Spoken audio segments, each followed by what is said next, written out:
Bienvenidos, queridos amigos, a una nueva edición de este programa. Se llama Marcando el Norte. Sol Marí, hoy sí que llegamos al final de nuestra serie. Qué maravilla de programas hemos hecho, ¿eh? Estamos encantados, ¿eh? Sol Marí, para los que se incorporan hoy, es la autora de este libro, Santa Juana de Arco, que yo se lo recomiendo, pero encarecidamente. Reina, Virgen y Mártir, publicado por la editorial Catejón. Pero que bueno, se puede pedir en esa tienda de internet que lo vende todo. Santa Juana de Arco, Sor Marie, voy a decirlo, de la Saguese, para que la gente lo escriba bien. La verdad es que en el programa anterior yo me quedé con mal sabor de boca porque, hombre, sí, los mártires, no sé qué, pero la doncella de Orleans quemada, sus cenizas tiradas. Menos mal que no acaba ahí la historia de Juana de Arco. Y hablaba usted de la rehabilitación. ¿Qué es eso? Con posterioridad a la muerte, 20 años después, Juana, quedó estigmatizada como una bruja cismática, relapsa. Y eso fue certificado con un informe post-mortem que Collón hizo y que se encargó de hacer conocer en toda la cristiandad. Así que ya fue estigmatizada, quedó quemada y estigmatizada con ese título. Pero su madre, Isabel Romé, que quedaba viva todavía, que le sobrevivió, porque el papá murió al poco tiempo después, no soportó la noticia de la muerte de su hija y murió al poco tiempo de tristeza. Isabel Romé, a cargo. Perdón, ¿y de los hermanos que me dijo que tenía? También estuvieron en la rehabilitación, Juan y Pedro. El que cogen prisionero, sí, lo liberan. Lo liberan posteriormente, se paga el rescate el rey paga el rescate, así que lo liberan y está en la rehabilitación. O sea que le quedan los hermanos y la madre. Exactamente. 20 años después, dice usted. 20 años después. Y 20 años después, luego un largo proceso que no fue fácil, porque primero el rey tuvo que recuperar, no se podía rever eso hasta que no se recupere Rouen, donde estaban las actas del proceso. Claro. Así que primero el rey, de a poquito va conquistando París. Le cuestan 7 años más después de la muerte de Juana de Arco, como ella había dicho. Antes de 7 años los ingleses tendrán una derrota enorme porque perderán no solamente París, sino perderán toda Francia. Lo que se produce en 7 años, los 6 años siguientes a la muerte de ella. Se pierde en París y después el rey en un momento se logra recuperar Rouen, que era el bastión después de 30 años de poder inglés. Y una vez que entra a Rouen, ahí la misma gente le hace revivir a Carlos VII. El alma de Juana de Arco lo llevan al lugar de la hoguera, lo llevan al lugar del proceso y le piden que se haga una rehabilitación, por lo menos para decir que esta niña todavía no era una santa, pero por lo menos para decir que ella no era una bruja y una bruja. Es lo que pasa como una sentencia, como un pedido de revisión para anular esa sentencia, un tribunal de apelación, podríamos decir, que se revea el proceso. Y ahí está su madre promoviendo. Y ahí está su madre, Isabel Romé, a cargo la ponen a ella como una figura primero para usarla, lamentablemente, porque solamente participa de la primera sesión, pero es histórica la primera sesión en Notre Dame. 1452 tiene lugar la apertura del proceso de rehabilitación, en el cual la mamá de Juana de Arco describe a su hija en la primera audiencia. Yo tenía, ¿tiene el texto? Sí, yo tenía una hija, ella entra, sostenida, es una anciana ya, sostenida por sus 2 hijos y con toda la gente de Orleans y mucha gente de las ciudades por donde Juan había pasado. Todos sabían que Juan era una santa, esperaban ver la rehabilitación y la santificación en vida. Pudieron ver la pseudo rehabilitación porque va a ser una rehabilitación a medias, pero bueno, este primer paso que hace la mamá de Juana de Arco, donde dice: yo tenía una hija de legítimo matrimonio, bautizada, confirmada y criada en el temor de Dios y en el respeto a la tradición de la Iglesia, tanto como le permitía su edad y su condición y su simplicidad. Bueno, y después va describiendo cómo era Juana y termina diciendo: y aunque ella jamás pensó, concibió o hizo algo que la alejase de la fe o la contradijese, algunos enemigos le hicieron un proceso de fe, y a pesar de sus recusaciones y apelaciones, sin ningún auxilio, solita, claro, mostró su inocencia en un proceso pérfido, violento, inicuo y sin sombra de derecho. La condenaron de manera dañosa y criminal, haciéndola morir cruelmente por el fuego, para la condenación de su alma y el notorio e infamante e irreparable daño contra mí, Isabel, y los míos. Así se empieza en la primera audiencia en Notre Dame el proceso. ¿Cómo tenían que sonar esas palabras, verdad? Bueno, enseguida que ella dijo este consejo, esta declaración, la retiraron, la encerraron en la sacristía y le dijeron que ya no podía participar más del proceso de rehabilitación de su hija. Y se encontró como 20 años su hija, hace ya 20 años atrás su hija con el tribunal. Ella, mujer, se encontró sola frente a un tribunal. Que va a ser un tribunal tanto o peor que el de la condenación. ¿Qué me dice? Lamentablemente. Pero porque no estamos hablando de rehabilitación. Pero fueron los mismos,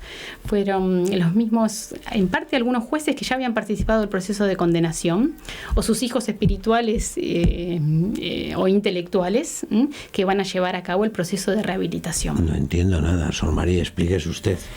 Hay un coronel francés que ha estudiado mucho el proceso, especialmente por qué tardó la Iglesia 500 años, por qué Juana quedó en el olvido durante 500 años, porque ella quedó estigmatizada con la mentira de la abjuración por el tribunal de la condenación inglesa, pero lo más triste fue que después el tribunal eclesiástico, que tenía que rever y anular eso, va a confirmar que Juana abjuró, pero con algunos atenuantes.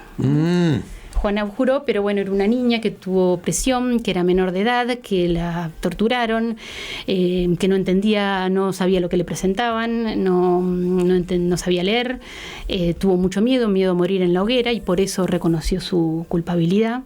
Así que bueno, hay que tener en cuenta, es culpable, pero es inimputable, como dicen ahora. O sea, en el fondo lo que están haciendo es salvar al tribunal. Exactamente, ¿por qué? Porque el tribunal... son los mismos o sus hijos espirituales. Y si ella había reconocido frente a todo el tribunal que era culpable, ellos tenían que jugarla con eso. No he hecho yo buen negocio con este programa, porque he dicho que me iba a quitar el mal sabor de boca de la condenación y me sale usted con la rehabilitación, que es peor. Tiene usted que arreglarlo, ¿eh? Bueno, quedó mal rehabilitada en el sentido que quedó como una culpable inimputable. Y eso llegó a Roma. Solamente a Roma llegó la sentencia de este proceso tan inicuo, o peor para mí, porque son mucho más responsables. Claro. Incluso el abogado que le pusieron a Isabel Romé era un juez eclesiástico que había asesorado a Collón en la condenación. Para que tengamos una idea de que eso no se conoce tampoco, y anularía gran parte del proceso de rehabilitación. Pero bueno, se salva muchas cosas, porque gracias al proceso de rehabilitación tenemos todos los testigos, más de 120 testigos que conocieron, que trataron con ella y que declararon. ¿Y eso está recogido? Eso está recogido. Eso quedó en el olvido, y a mitad del siglo XIX... hemos dado un salto de... Exactamente, quedó totalmente en el olvido, hasta que a mitad del siglo XIX un historiador no creyente, agnóstico, incluso contrario a la Iglesia, anticlerical, Jules Quillerat, que era el presidente de la escuela de Chartres, de la escuela historicista, da con las actas del proceso, que estaban todas en latín jurídico, y él hace un trabajo titánico realmente de traducir todas esas actas al francés primero, todas las actas del proceso de condenación y todas las actas del proceso de rehabilitación. Y gracias a eso, mitad del siglo XIX, empieza a conocerse la figura de ella y empieza la Iglesia a tratar de rescatar esa figura, y también los políticos empiezan a tratarla de rescatarla como una santa nacional, no política, patriótica, pero sin decir que era santa, una heroína en el mejor de los casos. La iniciativa de la canonización la tuvo el obispo de Orleans, Monseñor Dupan Lup. Menos mal que me ha salido un obispo bueno en estos programas. Gracias a que él leyó justamente las actas de las traducciones y dijo, bueno, es una santa, es nuestra, hay que recuperarla. Y a Orleans se le dio el honor porque Orleans fue la única ciudad que reconoció de la muerte de Juan hasta el día de hoy. Se hizo, todos los 8 de mayo hay una gran procesión en agradecimiento por el milagro de la liberación. Así que a pesar de todo, de haber caído en el olvido, Orleans siempre tuvo encendida esa llama. Así que se abre el proceso en 1869. Plena lucha también con los estados pontificios del Concilio Vaticano I, lo cual no es nada fácil. Y con todo el laicismo de Francia. Exactamente. Pero bueno, se abre el proceso. Monseñor Dupan Lup muere, y quien va a llevar todo el alma del proceso y los 50 años que quedan del proceso de canonización es el obispo de Orleans, que le sigue, Monseñor Touchet, que fue quien realmente trabajó titánicamente para conseguir la beatificación y la canonización como un trabajo personal, lo cual no le fue nada fácil, porque apenas empezó el proceso se encuentra en Roma con el cardenal Parocchi, que fue como el abogado del diablo en el proceso de Juana de Arco, que le dijo, bueno, usted dice que esta niña es una santa, lo va a tener que probar. Lo va a tener que probar porque, bueno, una niña, una madre de familia, una monjita, un fundador, bueno, eso puede ir por sí, eso marcha. Pero una niña condenada por un condenado que se disfrazaba de hombre, que hizo la guerra para conseguir la paz y que encima fue condenada por un tribunal eclesiástico como hereje, a eso usted nos quiere poner como un ejemplo a seguir. Puede ser que le creamos, pero lo va a tener que demostrar. Y no creo que le sea fácil. Y dicho y hecho, y es muchas veces la idea que cualquier católico desinformado puede tener. Sí, la idea que, claro, aquí hemos visto a una, gracias a sus estudios, hemos visto a una santa, a una niña santa, con virtudes heroicas, con una fe firme, con una... decía usted, no sé dónde lo he oído yo, o lo he leído, que su virtud que más le llama la atención es la fortaleza. Sí. Bueno, sorprende mucho porque la fortaleza parece ser que es la virtud propia de una persona adulta, no de un adolescente.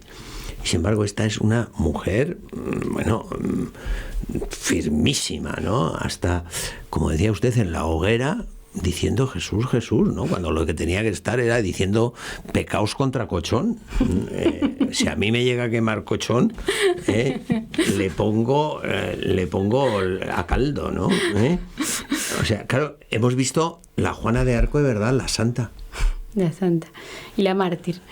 La Iglesia, sin embargo, la canonizó con el título de Virgen. Primero viene la beatificación, que es en la época de San Pío X, la beatifica, reconocen los 3 milagros, y después el Papa Benedicto XV, es el que la va a declarar el 16 de mayo de 1920, la va a canonizar en Roma, en una gran fiesta para Francia y para la cristiandad esperada.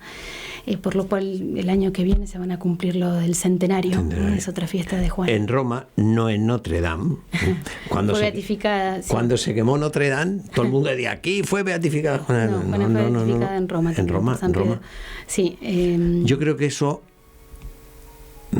ya que Cochón no era rector de la Universidad de París. De Sorbona, sí. Yo creo que fue un guiño también. En París no, que sale otro Cochón y la liamos, ¿no? Y después, posteriormente, Pío XI va a declarar la segunda patrona de Francia. Le va a dar esa segunda misión. ¿Cuál es la primera? Nuestra Señora de la Asunción, la Virgen de la Asunción, y después como copatronas son Santa Juana de Arco y, bueno, posteriormente Santa Teresita del Niño Jesús. Así que Juana, con esa gloria de la canonización y sobre todo como segunda patrona de Francia, quizás tenga una misión especial, porque se dice que los santos cuando son canonizados en el cielo reciben una segunda misión. Y sin duda que la de Juana de Arco es asistir a Francia desde el cielo en algunos de los peores momentos. Su figura es un ejemplo y un ejemplo actual, porque en una Europa que ha defeccionado hasta de reconocer sus raíces cristianas, que no reconoce las fronteras, ni los límites, ni la historia de cada nación, de cada pueblo, en una Francia, en una Europa, no solamente Francia, que quiere un hombre nuevo, sin patria, sin raíces, sin familia, hasta sin sexo, podríamos decir. La figura de Juana de Arco es algo... Es el oppositum per diametro, es como el aguijón del tábano que no deja dormirse, que molesta, y que es más actual que nunca porque es una santa política, la santa patriótica, santa patriótica. El ángel del padre Clerisac la llama el ángel de la política divina, de la ejecutora, ¿El ángel? De la política divina. Juana de Arco es la gran santa de las naciones, que muestra que por encima de las políticas de cada país existe una política divina. Bueno, ella fue reina de Francia durante muy poquito tiempo. Existe un plan... Cuente usted eso, porque a lo mejor hay algún oyente, de espectador, es que ella fue reina y además el gesto... A mí es lo que, fíjese, de todos los programas es la secuencia que más me ha impresionado y era la que yo no entendía de su libro. Santa Juana de Arco, virgen, lo entiendo. Mártir también, reina, no lo entendía. Y claro, cuadra con eso.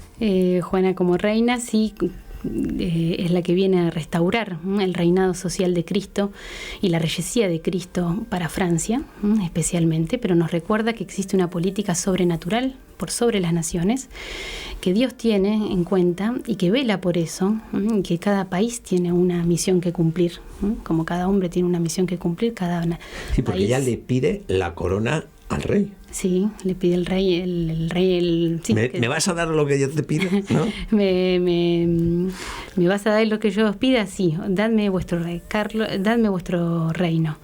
El rey Carlos, anota todo eso delante de los notarios del rey. Tomen nota de esto. El rey Carlos da su reino a Juana. Juana da su reino a Jesucristo. Y en este momento es Jesucristo quien habla por mí. Yo, señor de la historia, yo, señor, doy el reino de Francia a Carlos.